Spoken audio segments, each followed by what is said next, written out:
நாங்க புதுசா கட்டிக்கிட்ட ஜோடிதானுங்க, நல்ல பாட்டு படிக்கும் வாரம் பாடிதானுங்க. புதுசா கட்டிக்கிட்ட ஜோடிதானுங்க, நல்ல பாட்டு படிக்கும் வாரம் பாடிதானுங்க.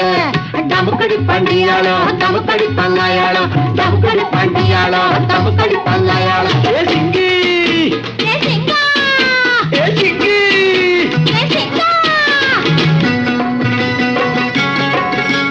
கண்ணாலே ரகசியம் பேசிக்கிட்டோம், நாங்க 2 பேரும் காதல் வலை வீசிக்கிட்டோம். சிக்கனமா கண்ணாலும் முடிச்சுக்கிட்டோம், அதை சீர்திருத்த முறையில நடத்திவிட்டோம். பெத்தாலும் 1 2 பெத்து போடுவோம், அதுக்கு ஒத்துமையா